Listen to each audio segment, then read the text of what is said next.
tiny Dutch village of Runerworld, a dilapidated farmhouse stands half hidden by trees. It's a peaceful, pleasant scene, but within moments the calm is broken as police storm the abandoned building. Concealed by a cupboard, they find a hidden staircase which leads them down into a secret room. And there they find something that stuns them all. It all began on October 13th, 2019, when a strange man appeared in a bar in Runerworld, dressed in old clothes and with an unkempt appearance. He startled locals with his strange ways. But as he drank beer after beer, he made a disturbing confession. Clearly he needed help, and before long the owner contacted police. The following day, the terrifying truth finally emerged, and for the residents of Runerworld, it was a development that shocked the community. For years, they had no idea about the dark secret that was lurking in their midst.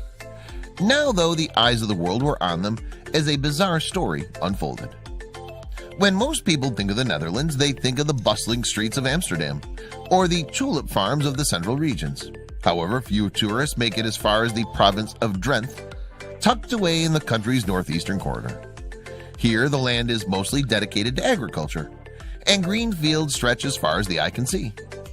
With fewer than 500,000 residents spread across over 1,000 square miles, Drenthe is one of the Netherlands' least populated regions. And although some of the locals gather in cities such as Emmen and Assen, many live in isolated villages that have changed little over the years. Located on the southwestern border of Drenthe is the tiny municipality of Meppel, home to some 30,000 residents. However, this sleepy 16th century town is a veritable metropolis compared to Runerworld, a rural village situated some 4 miles to the northeast. There, less than 3,000 people live in what's long been a peaceful and tight-knit community. In fact, the most exciting development to happen in Runerworld in recent times occurred in 1998. That year, the village was joined with the nearby municipality of De Wolden, becoming part of a wider community, at least on paper. However, life in the quiet rural hamlet continued in much the same way as it had for generations. According to the mayor of Runerworld, it is the sort of place where everyone looks out for one another. So it came as even more of a shock when a series of bizarre events unfolded in 2019. According to reports, the drama centered around a seemingly deserted farmhouse on the outskirts of the village.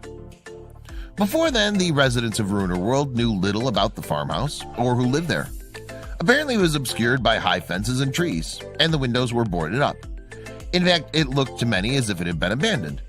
However, some neighbors noted that that did not appear to be the case.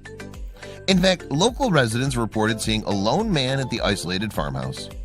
According to them, he visited the building regularly and was in the process of carrying out renovations.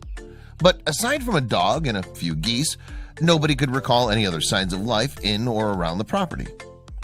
Then in October 2019, all that changed.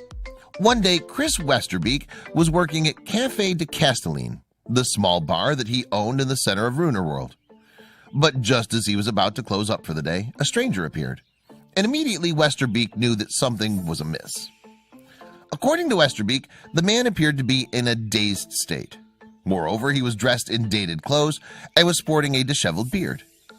As it was nearing closing time, the proprietor of the popular venue asked the man to leave. However, on the evening of Sunday, October 13th, the stranger came back. And this time round, Westerbeek decided to find out exactly who the stranger was and what he was up to. However, nothing could have prepared him for what happened next. As the two men sat together on the terrace of Café de Castelline, a strange story began to unfold. According to Westerbeek, the man drank 5 beers as he made his startling confession. Apparently, he'd spent almost a decade confined to the farmhouse outside the village. And what's more, he wasn't alone. In fact, he claimed that he had a number of siblings who had also been kept isolated from the outside world. In fact, Westerbeek claims that the man told him he had not left the farmhouse in all of 9 years. You could see he had no idea who he was or what he was doing, the bar owner told local news broadcaster RTV Drenthe in October 2019. He said he had run away and that he urgently needed help.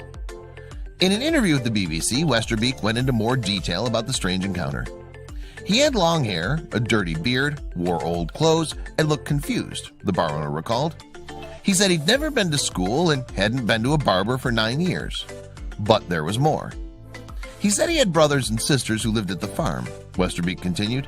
He said he was the oldest and wanted to end the way they were living. And although he had no way of knowing whether the stranger's story was true, the bar owner contacted the police. Maybe they could help, or at the very least check out the claims.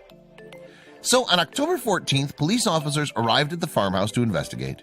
But when they crossed over the canal to conduct a search of the property, they initially didn't find anything untoward. However, a closer inspection revealed a secret staircase hidden behind an unassuming cupboard. Descending the staircase, the officers found themselves in a hidden room. And there, they discovered evidence that a family of 7 had been living in secret. Apparently, the group consisted of 6 adults between the ages of 18 and 25, as well as a man 58. However, initial reports varied as to whether or not he was the father of the others. But what were these 6 young adults doing hiding in a room in a seemingly abandoned farmhouse? And why had none of their neighbors ever seen them on the property? Soon it emerged that they had been kept in total isolation on the farm. Indeed, they never left to attend school or participate in the wider community. Instead, it's believed that the group had holed up on the farm in anticipation of a catastrophic doomsday event. In fact, some of the younger members may not have even realized that there was a world outside their property. And while they lived there, reports claimed they were simply waiting for the end of time to arrive. Again, reports vary as to who exactly was living in the house when the police arrived. However, it seems that the man Westerbeek met was the oldest son, who was 25 at the time. And furthermore, all the evidence seems to support his claim that the family had been living in isolation for years. Baffled by this discovery, police took the 58-year-old man into custody. And soon the quiet village of Ruiner World found itself at the heart of an international sensation. As press descended on the rural community, officials could only tell them that the investigation was ongoing. But over the following days, a number of bizarre details emerged. According to reports, the people living on the farm were self-sufficient, surviving on vegetables that they'd grown on the land. However, none of the young adults were registered locally. In fact, some sources claimed that they did not even have birth certificates to identify themselves. So who were these people? And why were they waiting for the end of the world? On October 17th, police made a startling announcement. Apparently, they'd made another arrest in conjunction with the investigation. By that time, the initial suspect had been detained on the grounds of deprivation of liberty and harming the health of others. And later that day, a 67-year-old man was brought in on these same allegations. While all this was unfolding, behind the scenes, the residents of Ruiner World struggled to come to terms with the news. And according to Roger de Groot, the mayor of the village, many of them were racked by guilt. They wonder, how did this happen in our village? How did we miss this? He told RTL News. I've never seen anything like it, de Groot admitted in an interview with local reporters. Meanwhile, other residents spoke of the realization that something so sinister could happen within their community. I'm shaking on my legs, one neighbor told newspaper Algemeen Dagblad. But there was some good news to be had. Yes, because after the family members were removed from the farm, they were placed in a safe house to recover. And as the days passed, experts were able to take a closer look at them. In a statement, police claimed that a doctor had pronounced them in good health. Moreover, they appear to have been educated, at least to a basic level. And over time, the identities of those involved became public. Apparently, the older man, Gerrit Jan van Dorsten, was actually the father of the young adults trapped in the house. Meanwhile, the suspect who police initially arrested was known as Joseph B., the tenant of the farm property itself. Now, on October 18th, a public statement from other members of the Van Dorsten family, estranged from Gerrit, was made public. In it, they claimed that Gerrit Jan van Dorsten had severed all ties with family back in the 1980s. Furthermore, they hadn't heard from him since, and attested that he'd instructed them not to go looking for him or his children.